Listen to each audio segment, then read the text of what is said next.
It all started on a quiet Saturday afternoon in a small suburban neighborhood where things usually stay calm, until one unexpected party turned everything upside down. Karen, known for her over-the-top backyard gatherings, had gone all out this time. She set up giant party tents, tables, decorations, and even a bounce house. The problem? She blocked the fire lane completely. Neighbors tried to reason with her, warning her that emergency vehicles might need access, but she waved them off, insisting it was just one afternoon and nothing bad ever happens around here. What she didn't know was that her choice would set off a chain of events that no one saw coming. As more people arrived and music got louder, frustration grew. One neighbor finally made a call, not to complain about the noise, but out of genuine concern for safety. And that's when things really got interesting. A fire truck rolled up, sirens silent but lights flashing, and stepping out wasn't just any firefighter. It was the fire chief himself, calm, serious, and clearly not amused. What happened next caught everyone off guard, including Karen. Was she going to argue her way out of it? Would she move the tents? Or had she pushed her luck just a little too far this time? Stick around, because you're not going to believe what the fire chief did next. Karen stood frozen for a second when she saw the fire chief step out of the truck. Dressed in full uniform, he looked around slowly, taking in the giant tents, folding tables, and the line of parked cars squeezed tightly along the curb. The fire lane, clearly marked with bright red paint and bold letters, was now completely blocked. People at the party started whispering, trying not to stare, while others pulled out their phones. You could feel the tension build with every step he took. Karen, trying to keep her cool, walked up to him with that forced smile she always wore when things didn't go her way. "It's just a birthday party," she said, waving her hand like she was swatting away the concern. "We'll be out of here in a few hours." But the chief didn't respond right away. He just looked down at the blocked lane, then back at Karen. He calmly asked who had organized the event and who gave permission to block emergency access. Karen hesitated. She hadn't gotten any official approval. She didn't think she needed to. After all, she had done this before and never had a problem, until now. Meanwhile, a few neighbors stood nearby, quietly watching, some nodding like they had been waiting for this moment. Something was definitely about to happen. The fire chief walked further into the street, now completely surrounded by decorations and party guests who had gone quiet. A few parents nervously called their kids away from the bounce house, sensing something serious was unfolding. Karen, clearly getting defensive, raised her voice just enough for people to hear. "I've lived here 15 years, and nobody's ever had a problem with my events. Why is this suddenly such a big deal?" That's when Mr. Thompson, an elderly neighbor from 2 houses down, stepped forward. "It's always been a problem, Karen. We just didn't say anything before. But what if there was a real emergency? My wife's had heart issues. How would an ambulance even get through?" His voice shook a little, not with anger, but fear. His words hit harder than Karen expected, and for a second, her expression changed. But just as quickly, she turned away, muttering something about people overreacting. Meanwhile, behind the scenes, the neighborhood group chat was blowing up. Photos of the blocked fire lane were already circulating, and someone mentioned they'd contacted the city. Another neighbor, Lisa, who works with the county's safety board, quietly pulled the fire chief aside. They spoke in low tones, occasionally glancing toward the house. Tension hung heavy.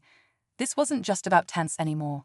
It was about years of silence finally breaking, and Karen didn't realize how deep it went. The fire chief took a long breath, then pulled out his phone and began taking photos. Every angle of the blocked fire lane, the tents, the crowded sidewalks. Karen's face tightened. "Are you serious? You're taking pictures of my son's birthday party?" she snapped, loud enough for everyone to hear. But the chief didn't even look up. His calm silence made the moment even heavier. The guests began shifting uncomfortably. Some quietly left, others glanced at each other, unsure if they should stay. The festive music still played in the background, now awkwardly out of place. Even the bounce house deflated slightly in the heat, adding to the strange, tense air settling over the street. The guests began shifting uncomfortably. Some quietly left, others glanced at each other, unsure if they should stay. The festive music still played in the background, now awkwardly out of place. Even the bounce house deflated slightly in the heat, adding to the strange, tense air settling over the street. Just then, a loud beep echoed as another fire truck pulled around the corner. Bigger this time, slower, and it stopped right at the edge of the chaos, unable to move forward. The message was clear. If that asterisk had asterisk been a real emergency, help wouldn't have made it in time. Karen looked around, clearly realizing this had gone way further than she expected, but it was too late for quick fixes. Behind her, the city safety officer Lisa had called earlier arrived, clipboard in hand, talking into her radio. Everything was now official. The blocked fire lane, the ignored warnings, the complaints. It was all catching up, and the whole neighborhood was watching. Just as the fire chief and the safety officer were comparing notes, another car pulled up, a sleek black sedan with tinted windows. Out stepped a man in a suit, clearly not part of the fire department or the party. Lisa's eyes widened when she saw him. "That's from the mayor's office," she whispered to the fire chief. Nobody expected this. Turns out, someone from the neighborhood had sent the photos and a full report directly to a city official, including past issues tied to Karen's events, noise complaints, blocked driveways, and now a fire code violation. This wasn't just a neighborhood squabble anymore. It was a public safety matter, and it had landed straight on the radar of city leadership. Karen, still trying to keep control, marched over to the new arrival. "I didn't invite the entire city to my house," she snapped, but this time her voice shook just enough to show the cracks.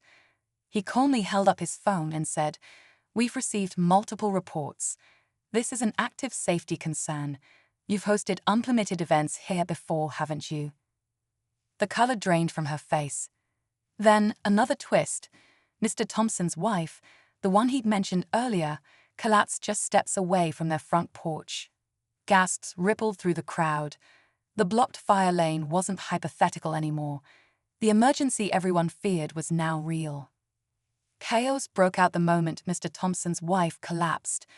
A few guests rushed to help while others screamed for someone to call 911, not realizing emergency services were already there, just stuck behind tents and party decor. The fire chief barked quick orders, and firefighters sprang into action, grabbing medical bags from the blocked truck and sprinting down the street on foot. Karen stood frozen, watching the very scenario she dismissed come to life in front of her. The silence from before was now replaced with shouted commands and the sound of Velcro straps opening as paramedics worked quickly on the Thompsons' lawn. Neighbors watched in stunned silence, some whispering, some wiping away tears. As the firefighters treated her, another crew began dismantling the tents without asking. The city official gave the nod. It was now a legal safety intervention. Karen protested, but her voice barely carried any more. It wasn't anger now, it was panic. Finally, the paramedics stabilized Mrs. Thompson and wheeled her toward the fire truck, which had finally found a narrow path after crews moved enough obstacles. The neighborhood let out a collective breath. She was going to be okay. Just when it seemed the dust might settle, the city official turned to Karen and said quietly, "There's going to be a full investigation, and it's not just about today." The twist. One of Karen's past parties had already resulted in a delayed ambulance response a year earlier. It had been quietly documented, never traced back to her, until now. In the days that followed, the neighborhood looked very different.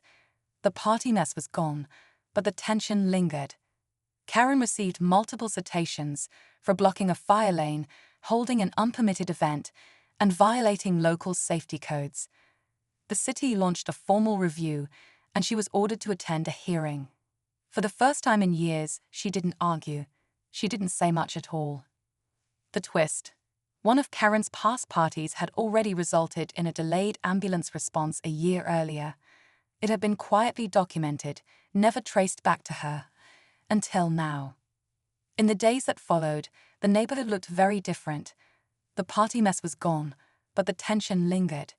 Karen received multiple citations for blocking a fire lane, holding an unpermitted event, and violating local safety codes. The city launched a formal review, and she was ordered to attend a hearing. For the first time in years, she didn't argue. She didn't say much at all.